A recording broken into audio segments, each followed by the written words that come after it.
Don't you just love free furniture? We picked up this hutch from Cooper's aunt. It was absolutely free and it's beautiful just the way it is, but we thought it had great bones and we wanted to turn it into an Anthropologie dupe. Today we're going to be taking this hutch, giving it some carved details, painting it black, and seeing if we can match up with the Anthropologie buffet that we love. So we're at the shop today getting ready for our painting video, and the first thing we need to do is clean out our gun, because I did not clean it last week. Thank goodness for Zeb. It's okay, I never clean them.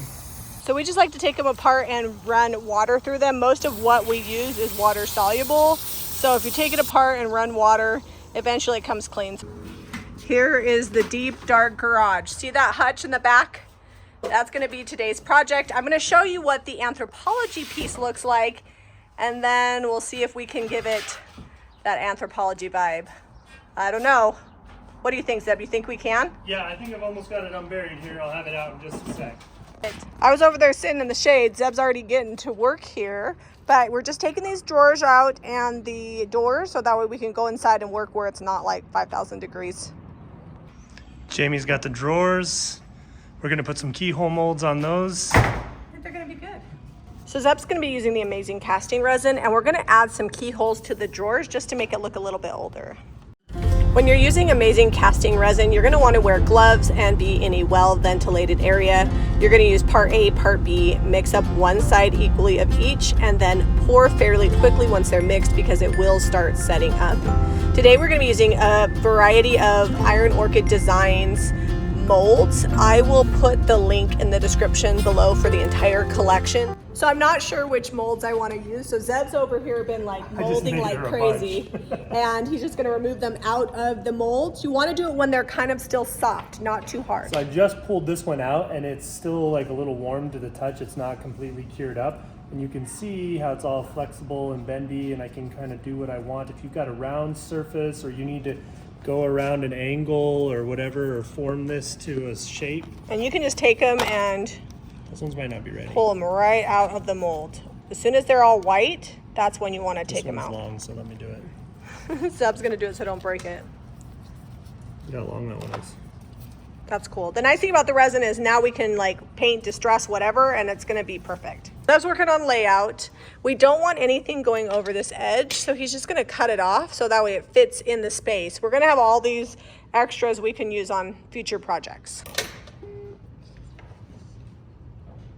We've picked the final layout. It looks kind of disjointed now, but once we paint all this, these are gonna look hand carved like our inspiration. This just looked like flames. Yeah, we had them all facing up. It just looked weird. Sometimes you have to like move it around a bunch. It was no longer grape leaves, it was flames. All right, so Zeb's just using Gorilla Glue construction adhesive. You could use wood glue or Eileen's tacky glue, just something that's gonna adhere it to the wood. We like this because it's thick and it dries quick.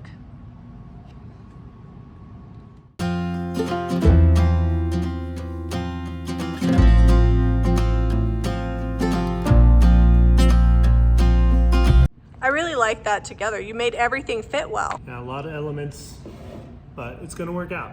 And once this is all painted, it's gonna look like it was carved in there together. So on the other door, we're gonna do the same design, but we're using the rooster from the Fleur de Lis, right? Yes. Because the inspiration piece has different animals on it, so we wanted to mix it up.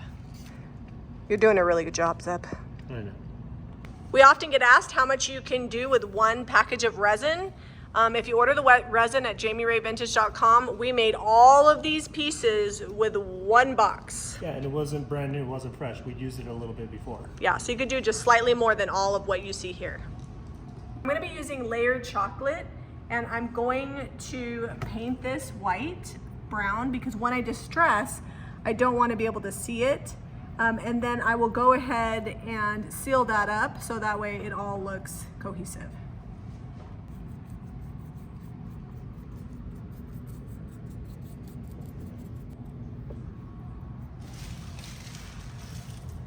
So I want to seal this so when I distress it doesn't go all the way through to the white.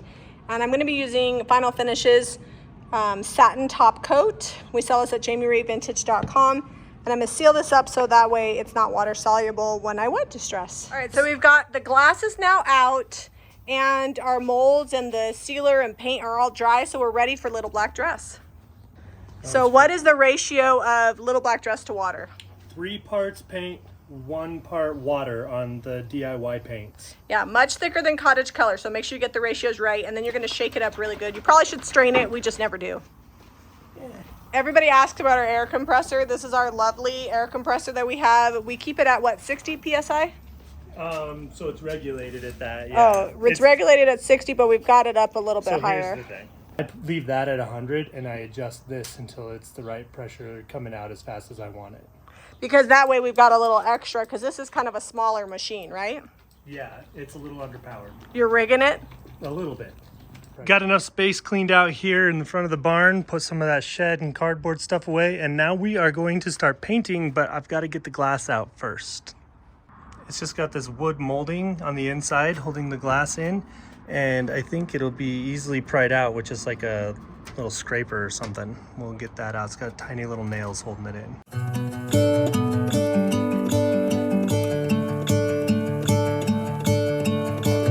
I'm gonna let the sun shine in today. I'm trying to make this darkness go away. I'll paint with colors and I'll sing until my lungs give out. I'm gonna let the sun shine in today. And I will leave my windows open so that I can hear the sound of people talking and the wind blowing in the trees. Oh, I will open up my eyes so I can see the light. Oh, and I'll try to spread my wings so I can fly. Oh, and the darkness starts. Normally on a piece like this, it's gonna butt up against a wall and live there. The back was not finished on this when we got it, but I'm gonna paint it because in the shop you might see it depending on where we have to put it. So I'm gonna go ahead and paint this and we'll seal it too. We're gonna be sealing this with Sweet Pickins Top Coat Final Finishes in the matte finish, and it sprays nice. When I'm spraying it, I don't even water it down. I just go ahead and spray and it comes out of the gun really nice.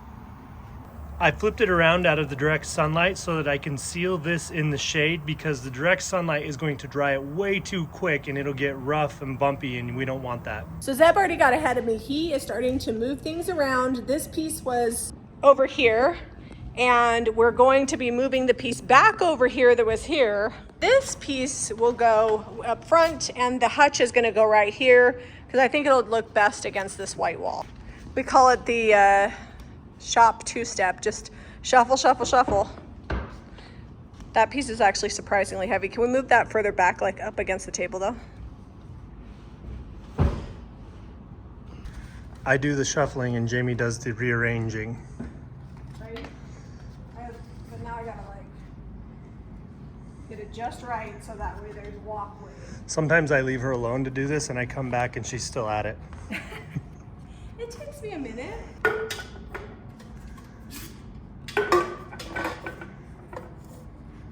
So I want to put that big urn up there. You think you can lift it that high? It's pretty heavy. Yes. Not even gonna worry about it. Look, you're so strong, but that's backwards. It's actually not that heavy. Perfect. Is that centered? Yeah.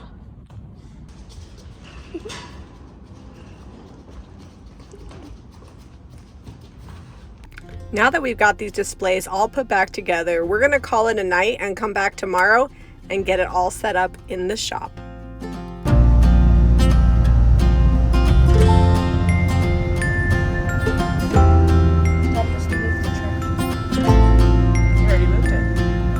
It's day 2. Redrick and I are headed to the dentist, and so we've got to get this piece in the shop so that way Zeb can finish it in there before we open, because it's kind of a mess inside. We moved everything away so we could stage it and stuff.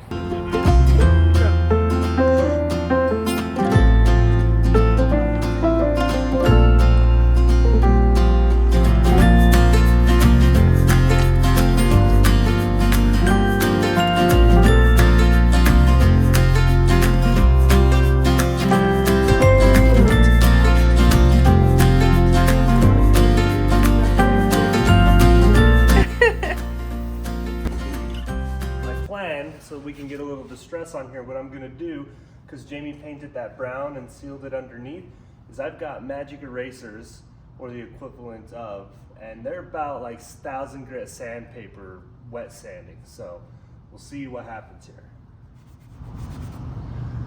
Okay, not much. I got a little bit of black on there. I think what I'm gonna do is I'm gonna take some 220, see if I can get down to the brown real gently, and then I'll feather that in with this once I break through that paint, and then we'll have to reseal over some of this detail. Magic eraser didn't work at all how I wanted, so I've got 220 grit sandpaper. It's working pretty well to get through the sealer and through the paint, but it's also taking me all the way back to the white resin, and I don't want that. So some of this distressing is a little bright for me. I went back all the way to the plastic when I was trying to get it off because I was having to push really hard with the 220 grit. You can see here, this is the natural wood distress. So I'm just gonna come back. I've got some dark wax in the DIY. It's really like a creamy, nice wax. And I'm just taking my little artist brush here, just going over the top, and then I'm wiping it back, and that's darkening it up and still keeping the sheen I want. So it's still distressed, but not quite as bright. I feel like this tone matches this tone quite a bit better. And I'm gonna just continue moving on forward with that, and we'll go ahead and finish this up.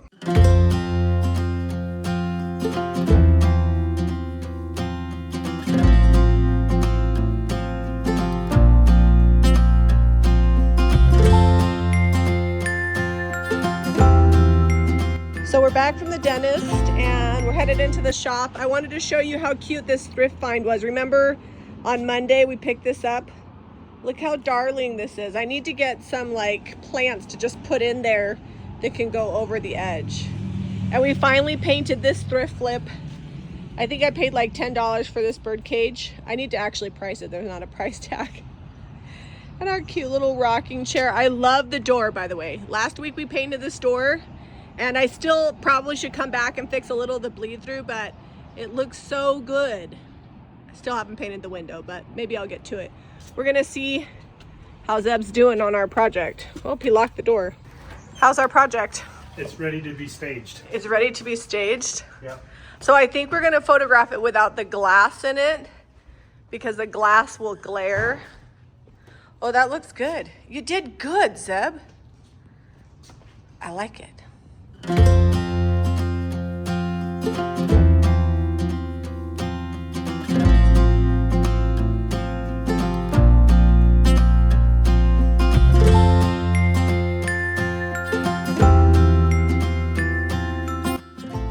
All right, guys, thanks for watching our Anthropologie dupe. I think we did a good job of like capturing the style, but then translating it into our own piece. Yeah, the molds really worked out well. I made way more than we needed, and there was a couple hiccups because I forgot to distress before I sealed. I was just running with it, but it worked out, and I think it looks great. You redeemed yourself, but it looks better than it would have because I love the lighter color. It matches the light distressing, just like our inspiration picture from Anthropologie. If you like this video, you're interested in learning how to recreate your own furniture pieces, be sure to give us a thumbs up and subscribe to Jamie Ray Vintage for more DIY. For the paint and products used here today, visit jamierayvintage.com. I'm gonna let the sun shine in today. I'm trying to make this darkness go away. I'll paint with colors and I'll sing until my lungs give out. I'm gonna let the sun shine in today.